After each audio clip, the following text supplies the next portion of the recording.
Rodrigo Cassel também não sei mexer, não. Vai entrar agora. Estamos apanhando, né? Eu não sei mexer nesse negócio, não, Francis. Meu amigo, boa noite, viu? Boa noite. Olha, Cara, que bom te ver. Eu que agradeço. bom. Eu estava comentando que tem mais ou menos, acho que uns 10 anos que a gente não se encontra pessoalmente, viu? Ou mais. Ou Né? mais.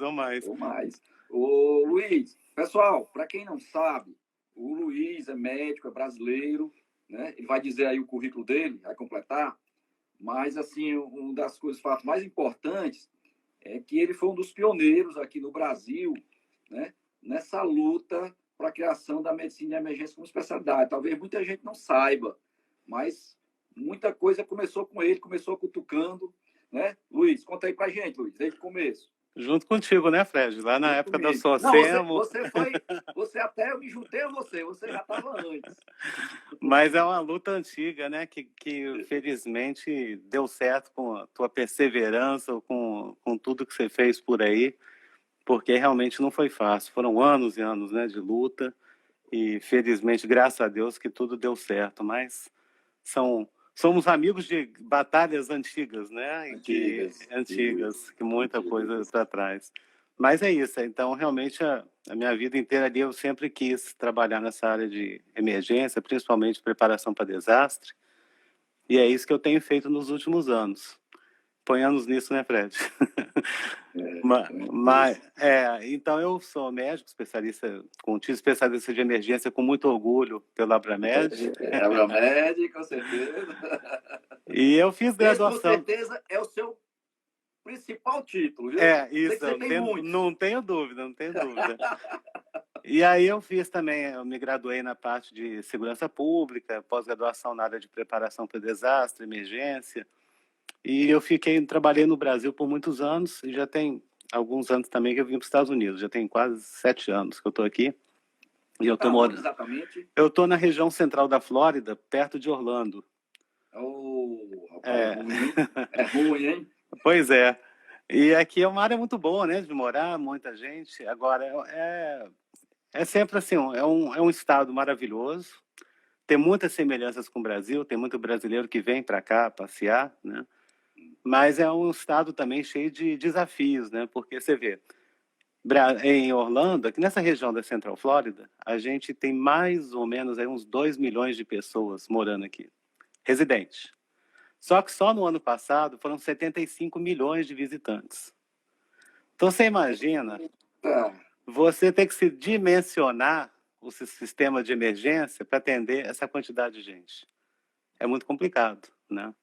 Na Flórida foram mais de 100 milhões. Então, quando você fala de ter que dimensionar para emergência, para desastre, é um troço complicado, porque é diferente, né? E tem muita gente que não fala inglês, muita gente que não conhece os sistemas de emergência, muita gente que vem que não tem a menor ideia do que são os termos que você usa quando tem que fazer evacuação das cidades. E a gente não tem só o Covid, né? A gente tem o Covid, tem os tornados, tem tudo isso, tem o furacão. Luiz, conta um pouquinho como é o sistema de emergência aí, como é que funciona? O sistema de emergência aqui, ele varia de estado para estado.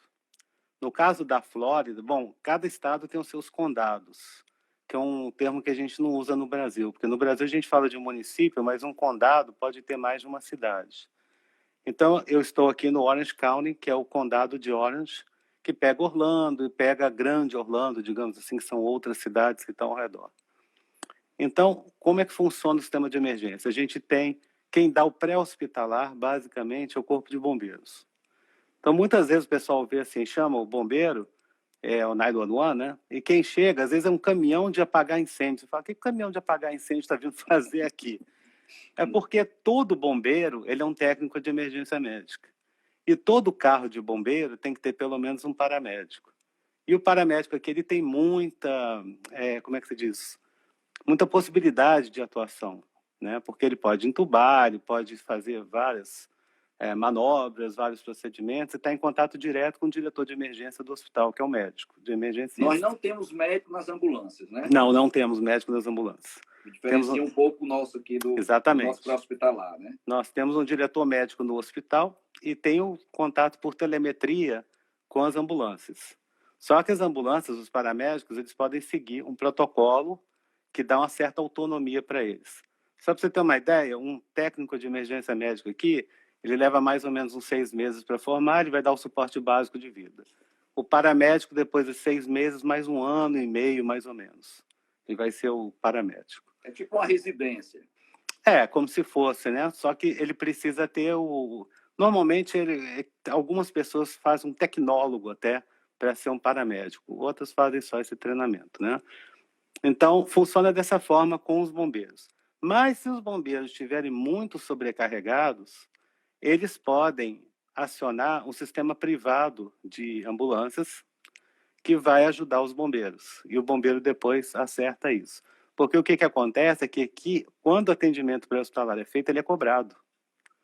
Então, o cidadão ele tem que pagar pela chamada da ambulância se ele for removido para o hospital. A turma ainda reclama do SAMU aqui, coitado. Não é?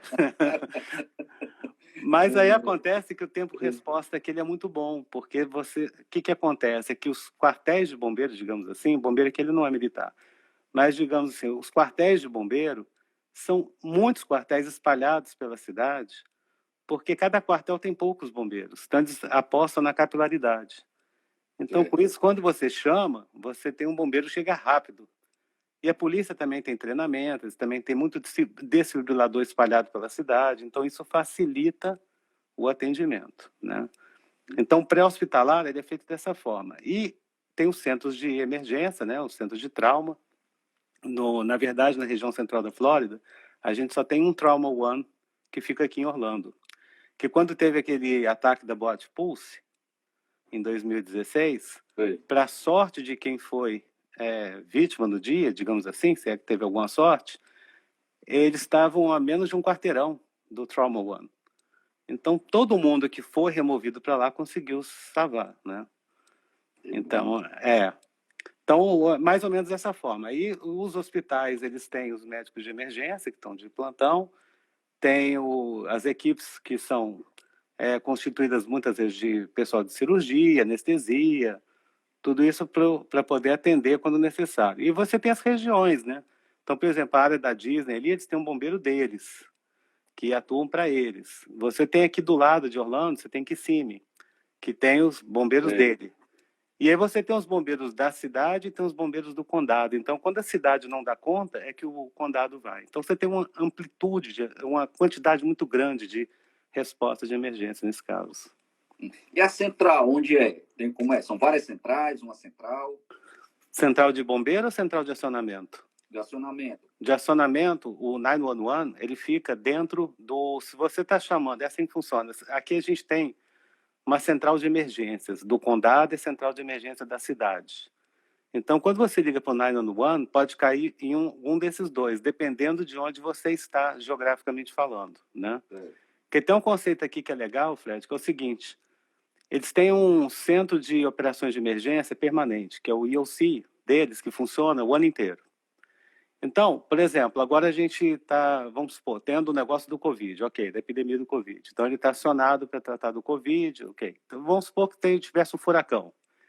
Então, ele funciona como um centro de operações de emergência, dando suporte ao sistema de comando de incidente, que é uma coisa que todo mundo que trabalha em emergência aqui aprende no primeiro dia, a como usar o sistema de comando de incidentes. E aí você, nesse centro de operações de emergência, eles têm representantes de cada órgão que vai atuar na emergência, funciona de uma forma muito interessante. Mas durante o restante do ano, quando não está tendo nenhum tipo de emergência, eles funcionam como centro de treinamento. Então, então isso é legal, porque você chama o pessoal do hospital para treinar junto com o bombeiro, com a polícia, com os diversos órgãos. Além de você criar um network ali muito importante, você dá um treinamento permanente. Isso é legal.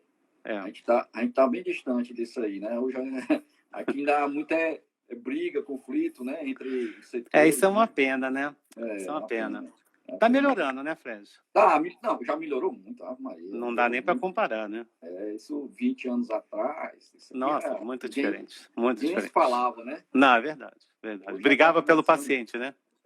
Hoje já tem alguns exemplos, tipo Santa Catarina, que já é uma relação muito boa, né, entre o próximo Do lá, SEAT, lá SAMU, SAMU e SEAT bombeiro, Paraná, né? Paraná, e bombeiro, até o bombeiro oficial, o militar e o bombeiro civil também, e os voluntários, né? Tem grupos voluntários aí extraordinários aqui já. Então, isso daí é uma coisa que faz muita diferença aqui. Aqui, de mais ou menos 65 milhões dos americanos, eles fazem algum tipo de voluntariado. E o voluntariado aqui ele é muito forte, muito. 70% dos bombeiros são voluntários. Tem muito policial voluntário também aqui. E dentro do trabalho dos voluntários, aí a gente tem a Cruz Vermelha, a gente tem os CERTs. Os CERTs são interessantíssimos, vale a pena te falar.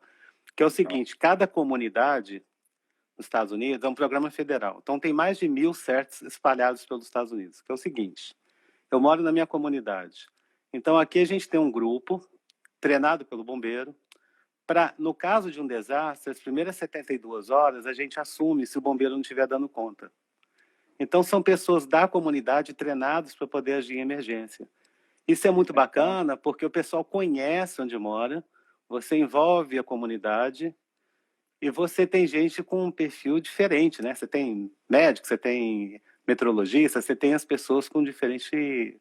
Isso é tão legal que o Chile copiou agora, copiou no bom sentido, né? O Chile está usando o CERT também lá, o Canadá também tem. Então, isso é uma coisa bacana, porque você não investe tanto em termos de recurso e você pode atuar.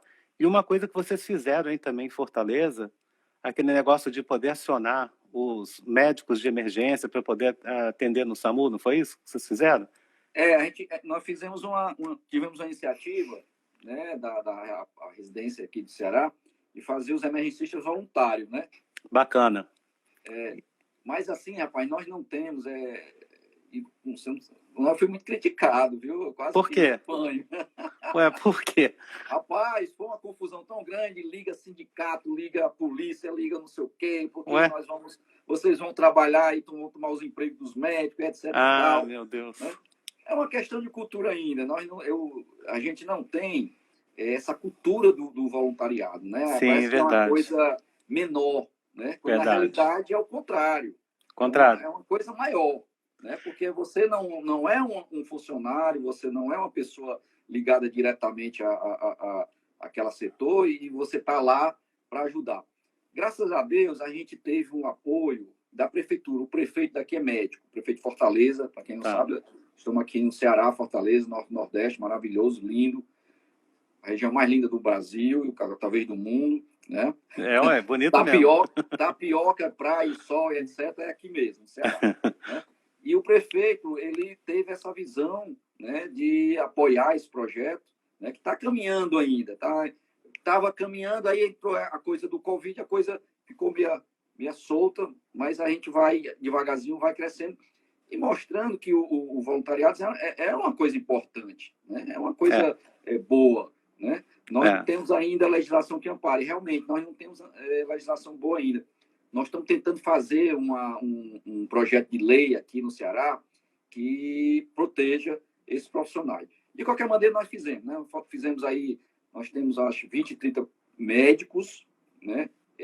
Que tem uma carteira, tem uma relação com a prefeitura e tal, e a gente está tentando melhorar, colocar um rádio. Né? Acho que o próximo passo muito bacana. Um rádiozinho de comunicação direta com o SAMU. Isso vai ajudar bastante. Eu vi que o Wade entrou aí, um abraço para o Wade também, que é um grande pioneiro nessa área de emergência. E o que acontece, o que eles fizeram aqui, que é uma coisa interessante, é cadastrar as pessoas treinadas em RCP, e o bombeiro, quando tem uma emergência, que tem uma RCP próxima, ele aciona e o voluntário pode ir lá e atender. Mas isso que você falou do voluntariado, realmente é uma coisa muito séria, porque o Brasil, 80% dos municípios não tem bombeiro. Seria exatamente a proporção ideal para poder entrar com os voluntários, né? Seria muito bacana se pudesse ter. E esse treinamento que você fez agora, para treinar o pessoal da Covid, que eu estava acompanhando no Face ali, fantástico, porque vocês tiveram a possibilidade de treinar muita gente, né? Nós treinamos até agora 300 médicos. Ótimo, né? Bacana. Eu queria chegar aos 500. Muito bom, muito bom.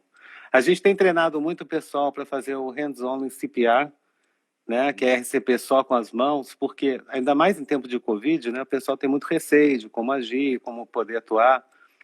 E a gente está aqui numa situação que é o seguinte, Fred, a gente está com o Covid, que felizmente na Flórida a gente parece que está achatando a curva, mas a gente tem hoje 36 mil casos confirmados, foram 450 mil testados que foram negativos, e a gente está com 1.300 mortes, aproximadamente. Então, para você ter uma ideia da nossa situação aqui, a gente tem 60 mil leitos na Flórida. Desses 60 mil leitos, 60% estão ocupados. E UTI são 6 mil leitos de UTI, 60% ocupados. Então, por que a gente ainda está numa situação mais tranquila do que Nova York? Porque começou cedo. Aqui, já em janeiro, já estavam solicitando mais respiradores, mais equipamento, mais material. Porque a gente também tem uma experiência maior, a gente, todo mundo envolvido em emergência, né? Por causa das emergências que a gente tem aqui, que não são só de Covid. Só para você ter uma ideia, de janeiro até agora, nos Estados Unidos, tiveram 454 tornados. Até agora. Na Páscoa, em 2 dias, foram 138 tornados em 10 estados. Eita, então a gente está aqui na Flórida mesmo, a gente tem muitas, nas últimas 3 semanas a gente teve mais ou menos uns 4 alertas de tornado aqui. E daqui a um mês a gente começa a temporada de furacão, que esse ano a gente tem a previsão de ter mais ou menos de 18 a 20 tempestades tropicais, 9 furacões, desses 4 vão ser grandes. Essa é a previsão. Se algum vai atingir a Flórida, a gente não sabe. Mas só para você ter uma ideia, quando a gente teve o furacão Irma, nós tivemos 35 hospitais evacuados em poucos dias. Você imagina a logística para você evacuar 35 hospitais em 3 estados. É muita coisa. Eu quero que você diga aí, como é? Como é essa história? Como é que faz? Então, você tem que sair de você faz já com... você estabelece vários tipos de protocolo, convênios de transferência de pacientes com antecedência. Quem que comanda isso? Existe um órgão geral, um comandante Existe. Central? Existe. São centros de operações de emergência que estão encarregados da operação, que fazem esse controle.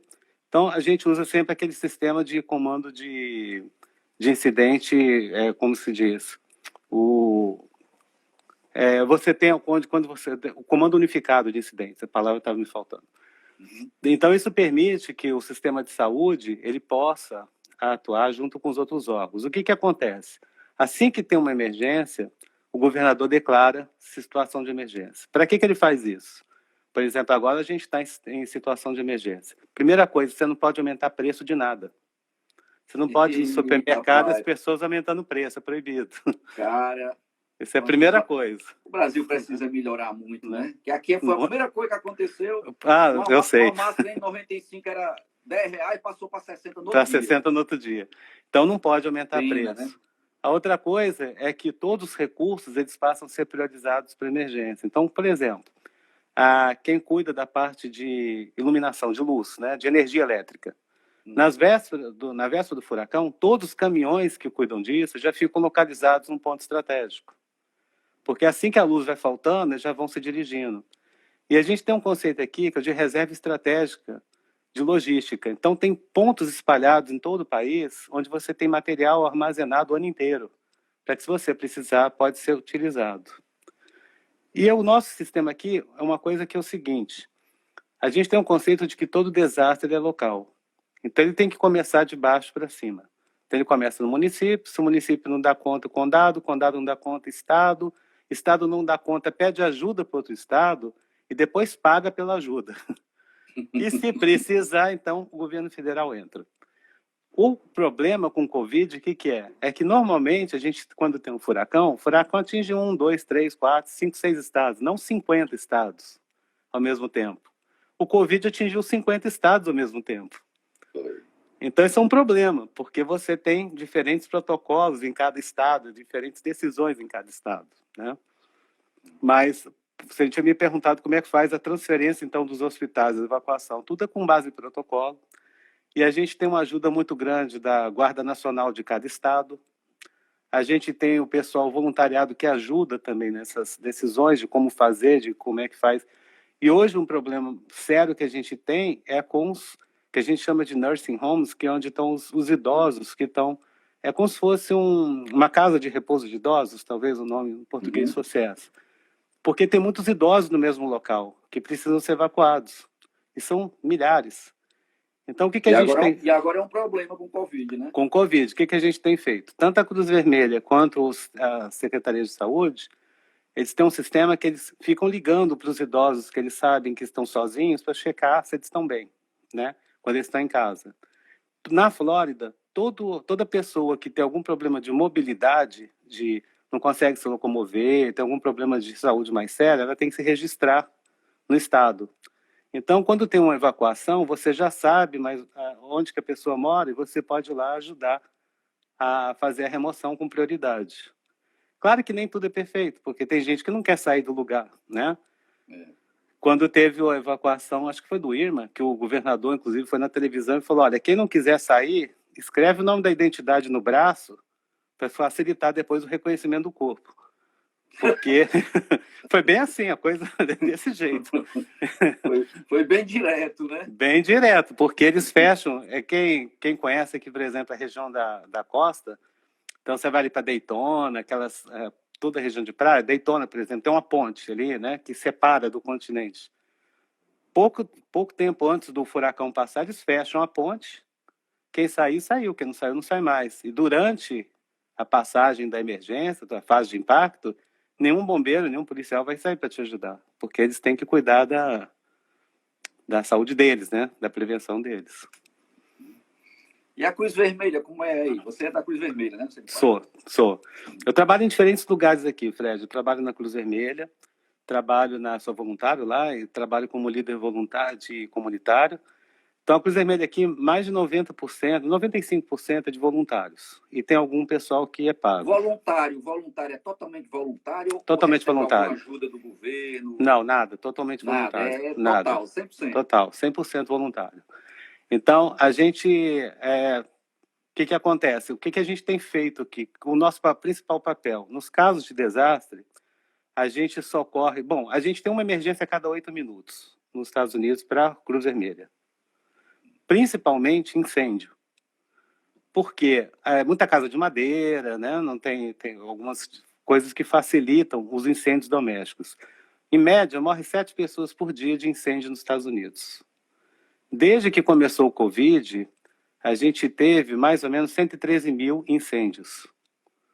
E isso fez com que a Cruz Vermelha ajudasse mais de 50 mil pessoas. O que a Cruz Vermelha faz quando não está em período de emergência, durante o ano inteiro?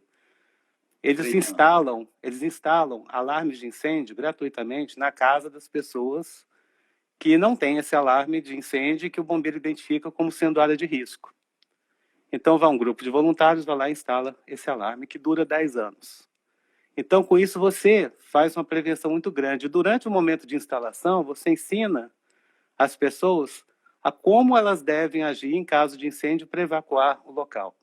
Então, a gente passa o ano inteiro batendo na tecla das pessoas aprenderem 4 coisas. A primeira delas é que, para qualquer emergência, que ela deve ter um plano de emergência, de como sair de casa, para onde é que ela deve ir, esse tipo de coisa.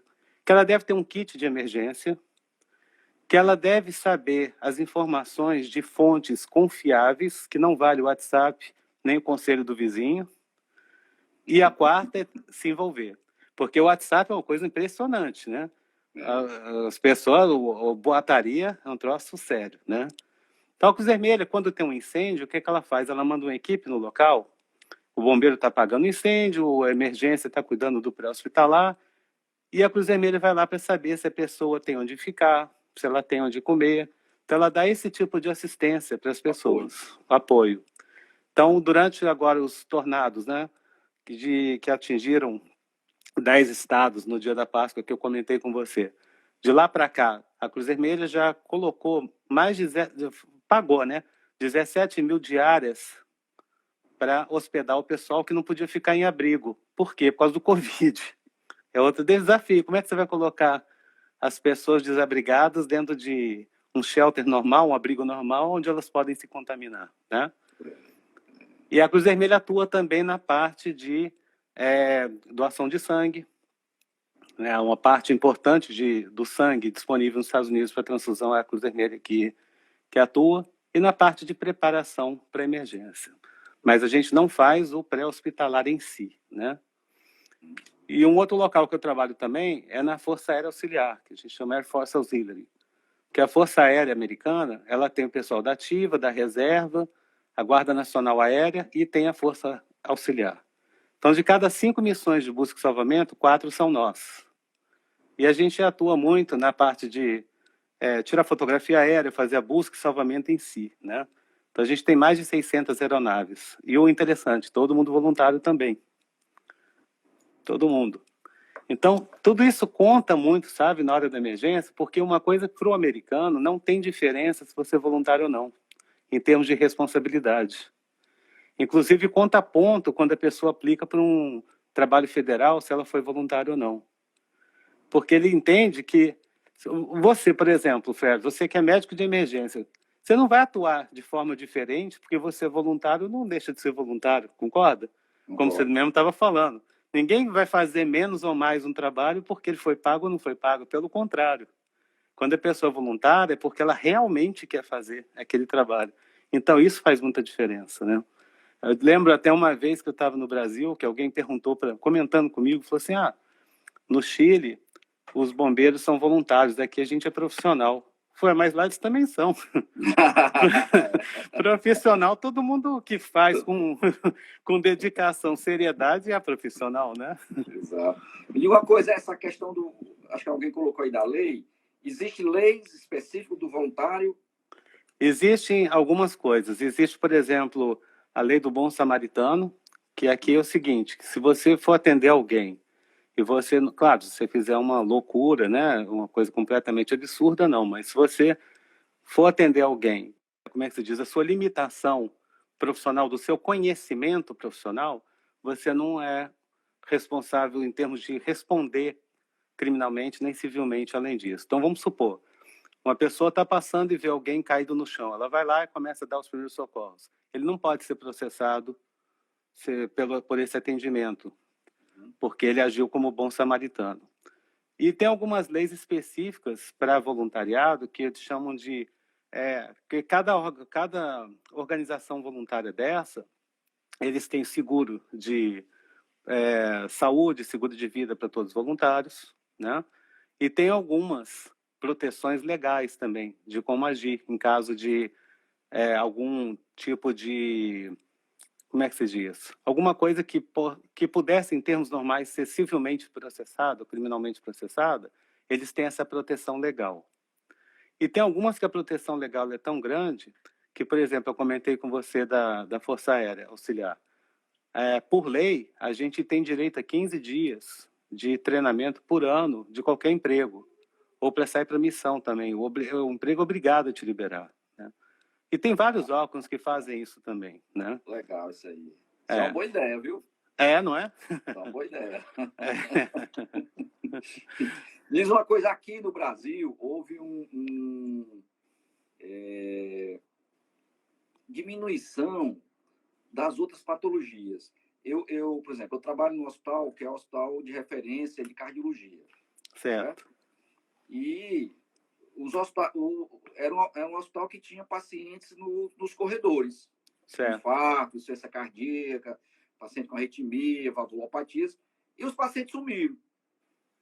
O hospital está se transformando num hospital de Covid, quase todo. Sim, sim. Isso está acontecendo por aí também? As outras patologias estão sumindo? Está acontecendo e está preocupando, porque as pessoas... Hoje mesmo estava vendo sobre isso, que vários médicos estavam preocupados com a questão das emergências que estão chegando tardiamente.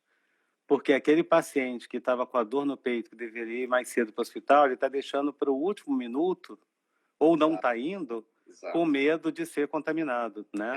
É a nossa hipótese aqui também, é o pessoal se segurando para não se contaminar.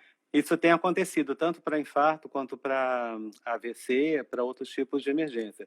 O que houve em alguns locais foi a diminuição de... Por exemplo, às vezes o pessoal comenta assim, mas a mortalidade total diminuiu ou não diminuiu? Tem que levar em consideração que com as ruas vazias você tem menos acidente de trânsito, que é um importante fator de mortalidade. E é outra coisa, né, que eu ia perguntar, como é que está a questão do trauma, né, do trânsito? E houve uma diminuição? Eu não tenho os dados específicos de cada estado para te falar. Na sua visão. Na minha visão, sim. Na minha visão, sim. Eu acredito que houve a diminuição. Infelizmente, houve aumento de violência doméstica, como houve aumento de incêndio doméstico também.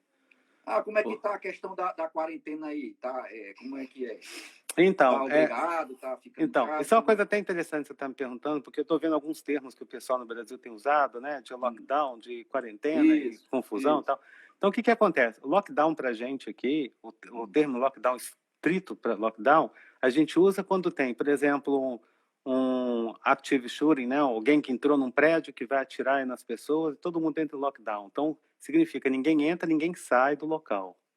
Ou você coloca um lockdown numa área mais ampla e tal. Mas lockdown em cidade, a gente teria que pensar o quê? Ninguém entra na cidade, ninguém sai da cidade. É um termo assim mais pesado de você pensar em lockdown de cidade, né? Como também eu vi alguns jornais falando, o Brasil tem várias cidades em quarentena. Não, não tem também, porque a quarentena é você ficar dentro de um local específico, igual foi feito no Brasil quando resgataram aquele pessoal lá da Itália. Da Itália? Não, foi da China, né? Que foi para Nápoles, né? Sim. Então ali eles ficaram em quarentena, eles não podiam sair, ficaram isolados, então ele foi quarentena. Aquilo é quarentena. Aquilo é quarentena.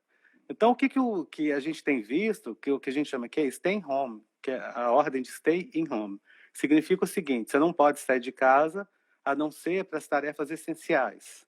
Então você pode ir no supermercado, você pode comprar sua comida, você pode ir na farmácia, mas você não pode ficar para passear por aí não pode, né? Até porque o comércio fecha, você não tem áreas de lazer aberta, tudo isso é stay home. E a gente tem o curfew, que é o toque de recolher. Então, durante o dia, a gente está com stay home, e de noite, de 11 da noite às 5 da manhã, a gente está no curfew, que é o toque de recolher. Esse não pode sair para nada, a menos que seja uma emergência. Se você sai durante um curfew, aí você pode ser preso. E a gente usa muito o curfew. Isso está valendo. Isso está acontecendo, tá? A gente está com curfew, tá? Desde março, a gente está com curfew de 11 da noite às 5 da manhã. E o curfew a gente usa muito em época de furacão, usa muito. Por que o curfew é importante? Você pensa o seguinte: se a cidade está com muita gente andando para lá e para cá, principalmente no momento onde você está preocupado o que pode acontecer, você tem que encher de polícia na rua para ver se as pessoas não estão aproveitando para roubar, para saquear, né? Porque muita gente tem casa que aluga, né? Que fica vazia. Quando você tem um curfew, você sabe que não tem ninguém na rua. Quem tiver vai ter que se explicar. Né? O que você está fazendo aí? O que você está fazendo? A menos que você trabalhe numa área essencial, alguma coisa assim. E quando você tem um desastre, tipo um furacão, alguma coisa que você faz um curfew, é porque você pode ter destroços caídos na rua, você pode ter debris que podem causar maior problema. Quando a gente teve o Irma, teve gente que saiu para passear no dia seguinte. Aí tinha fio de alta tensão no meio das árvores. Aí morreu eletrocutado. Então, esse tipo de coisa que se evita. Então, a gente está com essas duas situações, stay home e o curfew. Alguns condados. Comércio é aberto?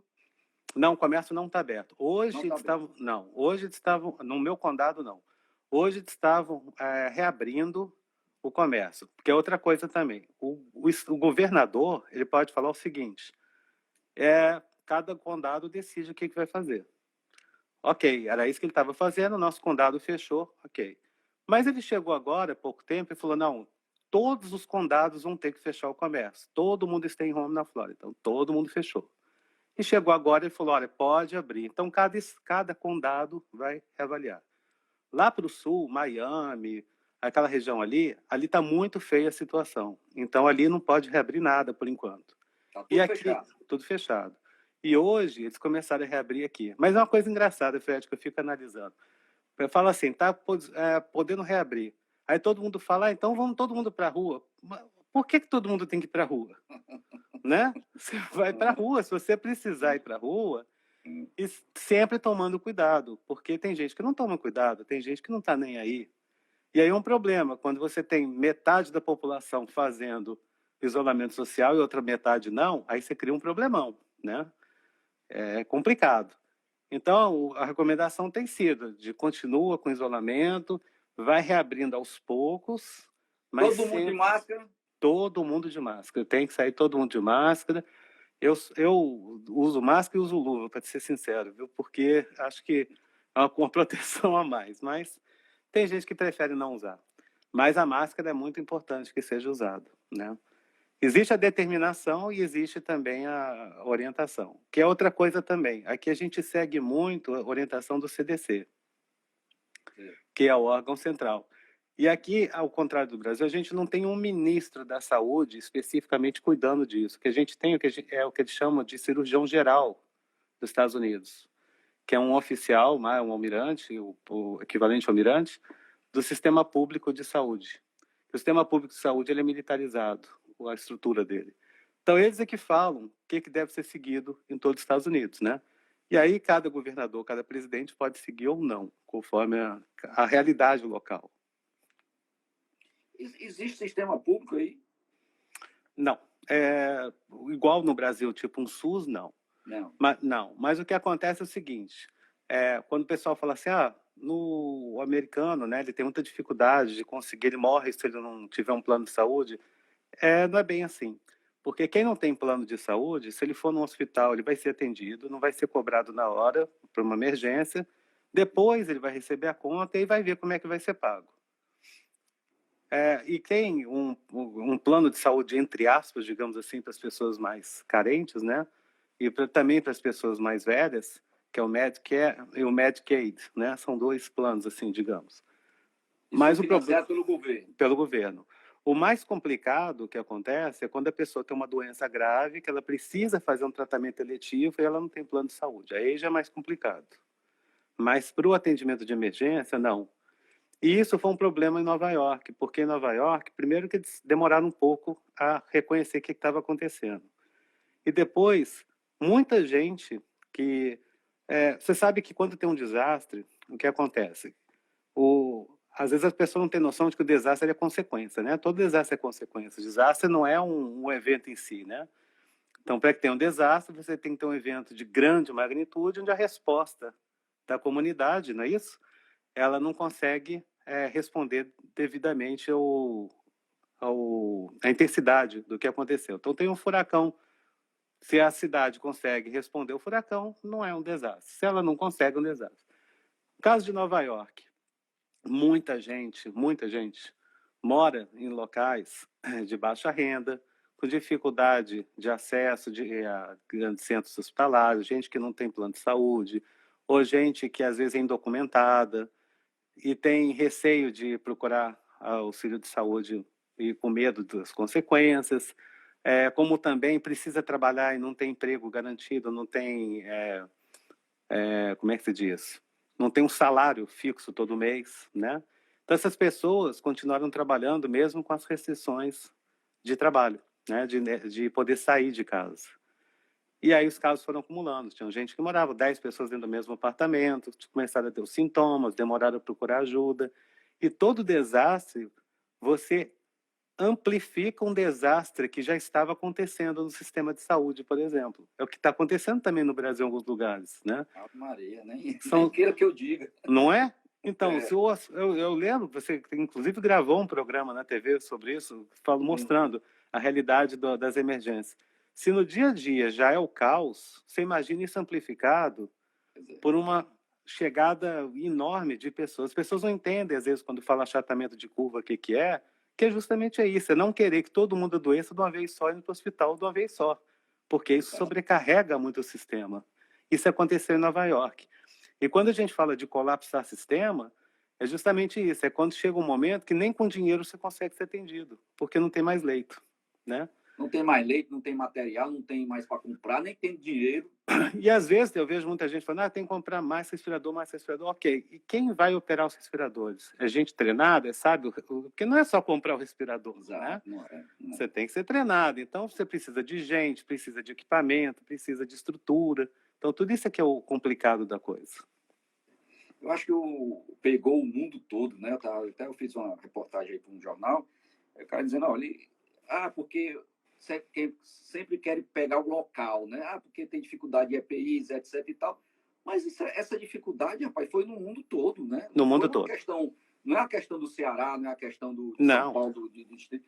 Pegou o negócio assim de um jeito que aqui a gente já tinha tanta dificuldade e pegou ainda mais para lascar o negócio que ficou pesado. Exatamente isso. Então, é isso que acontece. Por isso que quando você pega um desastre, você vai comparar por que o terremoto no Haiti foi pior do que o terremoto no Chile, se o do Chile foi mais intenso em 2010. No Chile morreram 1.000 pessoas e no Haiti morreram 200 mil. É porque você amplificou, né, um desastre que já existia, né? O Haiti já tinha uma condição socioeconômica ali terrível já não tinha acesso a nada, né? Moradia ruim toda. Você esteve lá no terremoto? Eu fui voluntário. Ah, então. Eu cheguei uns dias depois. Sim, parabéns. Foi uma experiência muito interessante. Né? Pois é, então você sabe que a situação já era dramática antes do terremoto. Né? Agora, uma coisa boa, pelo menos, boa assim, entre aspas, né, que a gente sempre fala, o sistema de saúde brasileiro, ele vai sair robustecido dessa confusão. Claro. Né? Eu tenho a impressão que vai ter um respirador em cada esquina. Porque cada estado está comprando 700, 800 ventiladores. Né? Essa parte aqui no Ceará vai ter, em cada esquina vai ter um ventilador. Porque 700, não sei quanto, 800. Né? Então o sistema vai ficar... Quer dizer, na realidade, ele vai ficar como deveria sempre ter sido. Né? Exatamente. O sistema eu tenho sempre falando que esse vírus, essa doença, é um vírus que está fazendo algumas correções importantes, né? Principalmente no sistema de saúde. Exatamente. Quer dizer, tudo aquilo que era para ter sido feito está sendo feito na marra agora. Né? Até a gente lavar as mãos, exatamente. Que a gente lavava, exatamente. Médico exatamente. Mesmo, né? Exatamente. Nós médicos mesmo não lavavam as mãos, agora só entra num canto se lavar as mãos. Né? Já era para a gente ter aprendido isso com a gripe suína, né? Pois é, e não aprendeu. Só vai né? na marra. Vai na marra. Bom, eu sempre falo o seguinte, se a gente não aprender nada, e se o mundo voltar a ser o mesmo depois da Covid, a gente não vai ter aprendido lição nenhuma. Não, mas não vai não. Ele não vai eu espero que não. O mundo vai ser totalmente diferente. Como também a questão da telemedicina. A telemedicina, que ele é muito usada, muito usada. Sempre, já há muitos anos que é. No Brasil, vi começar a usar agora. Espero que continue usando depois, porque... Assim. Né? Você imagina o país do tamanho que é, a possibilidade de você atingir várias regiões do país, né, desassistidas, poder contar com isso, seria fantástico, né? Eu acho que tem muito campo aí para aumentar. Para poder aumentar, para poder explorar. Aumenta, né? A telemedicina. Eu acho que vai ser uma coisa que vai ganhar bastante. Né? Exatamente. Agora, sim, o sistema, tenho certeza. Eu acho que o mundo não vai ser mais o mesmo. Isso é certo. Né? Samuel Vaz mandou a gente lavar as mãos lá em 1600, 1700 e tanto, e a gente não acreditou. Exatamente. E agora vamos ter que lavar as mãos na marra. Na marra, né? Verdade. Então, o SUS vai se corrigir, porque número de médicos, número de enfermeiras, número de assistentes sociais, tudo era deficiente. Hoje está uma demanda imensa que você tem que botar dentro do hospital e tem que ter equipamento, tem que ter máscara, tem que ter isso, porque senão as coisas não estão andando. Só no Messejano nós estamos já quase com 100 pacientes com Covid. Isso aí tudo é uma escala médica, é uma escala de enfermagem, é respirador, é não sei o quê, que antes a gente não tinha muita deficiência e dificuldade, né? Claro, então, assim, claro. Nós vamos sair, em termos de sistema público, muito melhor, eu acredito, muito melhor do que a gente estava antes dessa Eu acredito nisso também. Uma coisa muito importante é a questão do trabalho em equipe.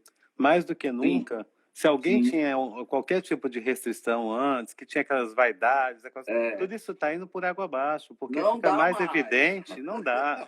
Fica evidente a necessidade do trabalho em equipe, do trabalho fantástico da enfermagem, dos médicos, fisioterapeuta, todo mundo atuando junto. Isso é fundamental. Isso principalmente na emergência, né? Exatamente. Tem que ter aquela equipe, não é o médico, não é só a enfermeira, é uma equipe, todo mundo trabalhando com um objetivo comum, com o objetivo de dar o melhor para o paciente. Exatamente. Né? Eu acho que nesse termo de relacionamento também nós vamos crescer bastante. Porque essa valorização é importante. Isso é uma coisa que faz uma diferença, por exemplo, aqui muito grande, a valorização de todos os níveis de saúde. O enfermeiro é muito valorizado, né? Então, isso é importante. Enfermeira, aqui no Brasil, ela é massacrada. Né? Médico já mas enfermeiro, corpo de enfermagem é um pessoal que maltratado mesmo. Né? Exatamente. Exatamente. Aviltantes. Você não acredita. Né? Então, eu acho que governos e instituições privadas, né, vão ter que refletir sobre isso, sobre o papel dessas pessoas, da enfermagem, da assistência social, da psicóloga. né? Quer dizer, essa equipe toda que já faziam, no Brasil, pelo menos, um trabalho excelente, sem Sim, ser reconhecido, né? sim, Quase sim, invisível, sim, e sim. agora vai passar a ter uma visibilidade melhor e uma valorização melhor. Eu também Sem acredito dúvida, nisso aí. sem dúvida, sem dúvida, sem dúvida. Rapaz, tu sabe que a gente já está quase uma hora aqui conversando. Eu vi aqui agora. Que papo legal, né? Que bom, né? Bacana. De uma coisinha, quando é que vem ao Brasil? Pois, Nossa olha, alegria. a vontade não falta, né? Vontade não falta. Agora vamos ver com essa questão da Covid, quando é que a gente vai ter condição de fazer a viagem, porque está tudo muito ainda incerto, né? Muito incerto. Eu vejo muita gente falando, porque nós estamos, a questão da segunda onda, a terceira onda, isso é uma coisa realmente preocupante, né? Porque se a gente não se cuida agora, quando chega mais para frente, as coisas podem ficar realmente complicadas, né? Você ouve falar em alguma coisa de vacina por aí? A vacina, ontem o presidente até comentou aqui que ele espera até o final do ano de conseguir alguma coisa, mas eu ainda acho que é meio especulativo, né? Acho que por enquanto é mais a vontade. Estão perguntando aqui se os Estados Unidos está chamando o médico estrangeiro e dando green card. Não, não está não. Tá O que não, está né? não, E o que foi está aqui, deixa eu ver aqui. não, o que está É o acontecendo, Marcos. não, o que está acontecendo é que algumas pessoas já tinham entrado com pedido para poder vir trabalhar aqui, porque tem diversos tipos de vistos que podem ser aplicados, e eles deram prioridade para o processamento desses vistos, para poder agilizar que eles viessem logo, né? Houve facilitar. né? Uma agilização, digamos assim, não foi nem facilitação, agilização para que eles viessem logo para começar a atuar. Tanto Cara, fala nisso, curiosidade, como é que tu tá em termos oficiais, como é que oficializou aí a participação, a sua atuação como médico? Não, aqui eu trabalho na área de prevenção e preparação para desastres. Você não está atendendo, não, né? Não, não atendo mais na parte hospital. de gestão. Na parte de gestão, na parte de emergência, na parte de preparação e resposta a desastres. Na parte mais macro de organização. Mais macro. Mas é um trabalho danado, né? É muita coisa, né, Fred? Porque aqui é um estado que tem muito tipo de emergência, muitas situações, mas o Brasil também tem. Outro dia eu comentava, pouca gente sabe que o Brasil é o segundo país em termos de número de tornado do mundo. Só fica atrás dos Estados Unidos. As pessoas não sabem. Brasil, sul do Brasil. Sabia, não. Lá no sul do Brasil. O problema é que, às vezes, o que eles falam, olha, deu uma ventania danada, saiu destelhando tudo, era um tornado, mas não foi devidamente caracterizado, né? O Brasil, todo ano tem aquelas chuvas imensas ali na parte do Sudeste, então precisa investir muito na parte de preparação para desastre, melhorar um pouco o conceito de desastre no Brasil, que o conceito que ainda é utilizado, muito pela Defesa Civil, principalmente, é muito amplo. É qualquer evento que possa ser, é uma coisa muito ampla, que qualquer coisa cabe ali. Então, fixar mais esse conceito internacional de resposta, quando a resposta é insuficiente, dada a intensidade do evento, né? E implementar mais o sistema de comando de incidente no Brasil. Acho que isso é muito importante, faz muita diferença. Uma doutrina nacional nessa área. Eu acho que falta. Isso aí eu senti aqui em Fortaleza, nós tivemos a queda de um prédio, recentemente, acho que 6 meses, faz nem um ano não. E uma das coisas que eu senti foi isso, foi uma falta de um comando, sabe? Apesar de ter tá tudo certo no final, não houve grandes problemas, mas uma das críticas que eu faria é que realmente ficou muita gente assim, vinha dali, vinha de lá, o comando vinha de lá, o comando era daqui. E eu acho que realmente falta mais um poder central de comandar aquelas coisas e fazer as diretrizes, né? E já existe isso pronto e funcionando bem, não precisa inventar. Basta adaptar, né? Exatamente. Não precisa criar mais nada. É pegar os protocolos que já existem. Pegar o que tem, né? Adaptar para a realidade do país ou de cada região, trabalhar melhor essas questões, menos politização, né, dos sistemas de emergência, de defesa civil, porque às vezes é muito politizado, né? E investir no voluntariado. Todo, né? Exatamente. O Brasil tem muito disso ainda, da coisa... as coisas técnicas se enrolam nas coisas políticas e atrapalha muita técnica, né? A saúde é clássico, né? Exatamente. Essa briga de... Hoje, nós temos exemplo aí de hoje, agora, né? Atual, né? Em termos de droga, em termos de sei de quê, então acham isso, acham aquilo. e acabam atrapalhando a ciência, né? Vamos dizer assim, né? Exato. Eu vi o Caselli aí falando que é outro grande pessoa na área de emergência, desastre, O falando que, Casella é o nosso homem né? lá do Distrito Federal. Exatamente. Falando aí que o sistema de comando de incidente é a ferramenta. E é mesmo. Porque se você começa a ampliar isso tudo para todo o Brasil, começa a falar a mesma linguagem, é fundamental.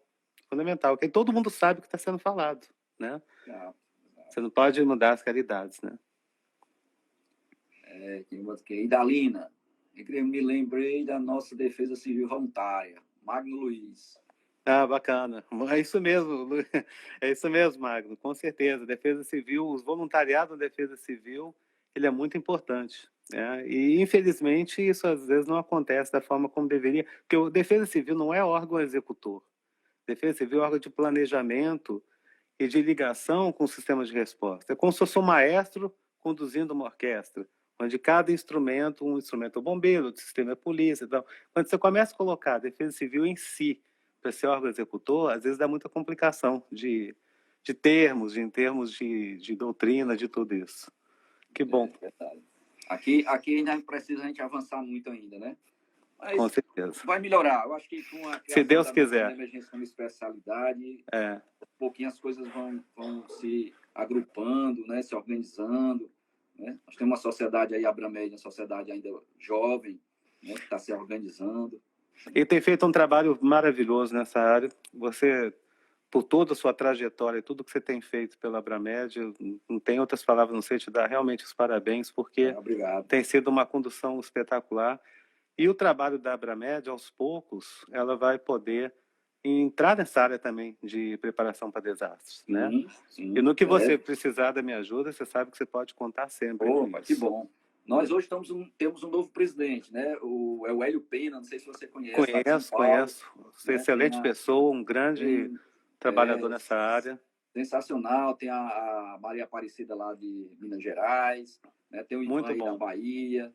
Uma turma boa, né? Excelente. Que assumiu agora recentemente e vai dar um avanço aí, continuar o nosso trabalho na Abramed, se Deus quiser. E sem falar na quantidade imensa de residentes no país que está vindo com sangue novo, que está vindo com uma dedicação danada, pessoal interessado, pessoal...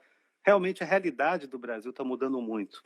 E para melhor, graças a Deus. Né? Graças a Deus, se Deus quiser. Rapaz, vamos já chegando no final. Vê se tem alguma pergunta aí para nosso amigo Luiz. Luiz, me diga uma coisa, tem alguma coisa lá? Diga alguma coisa aí da Disney aí, como é a preparação lá? Olha, eles têm uma parte... Coisa lá dentro? Eu trabalho lá, né? Aí trabalha lá? Rapaz, conta tudo agora, conta tudo. Vamos passar mais uma hora agora. Não, então... Me diga uma coisa, uma curiosidade de frequentador. Onde é que o pessoal fica escondido, rapaz? Que pessoal... Eu já atendi um paciente, não foi na Disney, foi naquele parque lá do Busch. Como é o nome? Busch Garden, né? Busch Garden. Eu ia entrando e um cara se enganchou numa cerca que ficou com a perna dentro. Menino, foi uma confusão para tirar esse menino, esse rapaz, e veio um bocado de gente. Né? E uma vez eu peguei uma confusão lá na Disney. Aí só fui botar a cabeça. Mas aí apareceu no instante, aparece gente. Onde é que o pessoal está escondido? Onde é? É porque lá tem quartéis de bombeiro, digamos assim, com paramédico ao redor dos prédios, né? Perto dos parques, né? Então tem 3 quartéis ali na região. E você sabe que a Magic Kingdom, por exemplo, ele fica no primeiro andar, porque embaixo dele... Sim. Rapaz, o negócio tá tão bom que o tempo passou demais. Mas aí, conta todos os segredos da Disney. Não, eu estava te falando, então é o seguinte, é que ali você sabe que o Magic Kingdom ele fica no primeiro andar. E então a parte de baixo dele é onde estão os túneis, né? Então todo desse negócio que tinha os túneis, né? Então todo o deslocamento ele é feito via túnel. Então, por isso que você chega rápido nos locais. Você tem acessos privilegiados, você tem toda a segurança que é treinada em emergência também. Muita câmera, né? Tem um sistema muito grande, tu vê tudo. Então, e você tem toda segurança para trabalhar lá, ele tem que ser treinado em primeiros socorros, né? Em suporte básico de vida. Tanto adulto quanto pediátrico, tem desfibrilador do parque inteiro. Então, por isso eles conseguem chegar. Você tem que pensar que o tamanho da Disney, da propriedade da Disney, é do tamanho de São Francisco, ou 2 Manhattans e meio. Eita, Então é muito grande, é uma cidade. Né? a cidade, né? Grande, é. Que coisa, rapaz. É. Todos os parques eles têm um sistema de emergência muito bom, tanto a Disney, quanto a Universal, quanto o SeaWorld, todos eles. Beleza. É isso aí. Oi, Luiz, vamos deixar sem paz. Cara, muito obrigado, viu? Eu que agradeço. Sensacional. A Olha, conversa que prazer falar foi com você. excelente e o prazer maior ainda de poder te rever depois de tantos anos. Pois é, vamos manter contato, né? Vamos sim, vamos sim. E obrigado por todo mundo que pôde participar hoje também da live. Obrigado, assistindo. pessoal. Foi um prazer ter todos vocês aqui com a gente, né? Entre no site Emergência Já Amor para Sempre, o portal da emergência. Tem muita coisa lá interessante. Provavelmente nós vamos colocar essa live lá também. Bacana. Tem no Instagram, tem no Facebook, tem no YouTube. A gente vai ficar lá. Muito obrigado. Muito obrigado. Um abração, grande abraço. Obrigadão, Fica com viu? Deus. Se cuida. Tchau. Tchau.